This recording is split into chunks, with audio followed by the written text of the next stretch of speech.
Social మీడియాలో వస్తున్నటువంటి కథనాలను ఖండించినటువంటి సిఐఓ విశ్వవిద్యాలయంలో అసాంఘిక కార్యకలాపాలు జరిగినట్లు సోషల్ మీడియాలో హల్చల్ తాడేపల్లి పోలీసులు పేరుతో ఫేక్ న్యూస్ చక్కర్లు కొడుతూ ఉన్నాయి. ఇక సోషల్ మీడియాలో వచ్చే కథనాలను ఎవరూ నమ్మవద్దని తెలిపిన సిఐ మధుసూదన్ రావు 2 రోజుల క్రితం ఓ విద్యార్థి హాస్టల్పై నుంచి దూకి ఆత్మహత్య చేసుకున్నారు. ఇక కేసు నమోదు చేసి దర్యాప్తు చేపట్టాం. సోషల్ మీడియాలో అబద్ధపు ప్రచారాలు వస్తున్న సందేశాలను అలా ప్రచారాలు చేసే వారిపై చట్టపరమైన చర్యలు తీసుకుంటామని తెలిపినటువంటి సిఐ మధుసూదన్ రావు. కేఎల్ యూనివర్సిటీలో 2 డేస్ ఒక కుర్రవాడు బిల్డింగ్ మీద నుంచి దూకి చనిపోవడం జరిగింది.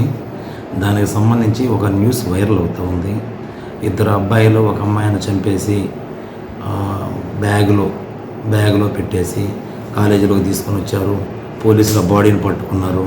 ఆ 2 అబ్బాయిలు పారిపోయారు అనేది ఒక న్యూస్ సోషల్ మీడియాలో వైరల్ అవుతూ ఉంది. అవన్నీ అవాస్తవాలు. ఒక కుర్రోడు అతనికి కొంచెం హెల్త్ ఇష్యూస్ వల్ల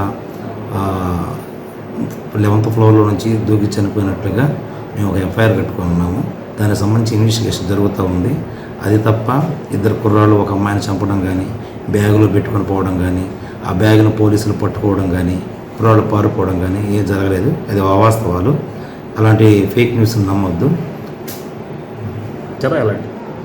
దాన్ని ఎటువంటి అనుమానం వ్యక్తం చేయలేదు. ఎందుకు చనిపోయాడని అడుగుతూ ఉన్నారు. అది ఇన్వెస్టిగేషన్ జరుగుతూ ఉంది. వాస్తవాలు బయటకు వస్తాయి. తండ్రికి సంబంధించి అనుమానాలన్నీ నివృత్తి చేయడానికి సీసీ కెమెరాస్ చూపించడం జరిగింది.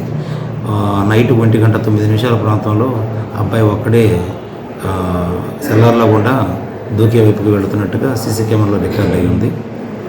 అలాగే ఆ అబ్బాయి అంత ముందు రోజు కూడా తండ్రితోటి 2-3 రోజుల నుంచి షివరింగ్ తోటి బాధపడుతూ తండ్రికి కాల్ చేసి రమ్మని అడుగుతూ ఉన్నాడు. తండ్రి రేపు వస్తానని వాయిదా వేస్తూ ఉన్నాడు. అంతవరకు అయితే ఇన్వెస్టిగేషన్ తెలిసింది. ఫర్దర్ ఇన్వెస్టిగేషను, సైంటిఫిక్ ఇన్వెస్టిగేషన్ అవన్నీ జరుగుతూ ఉన్నాయి. త్వరలో ఇన్ఫర్మేషన్ చెప్తాం.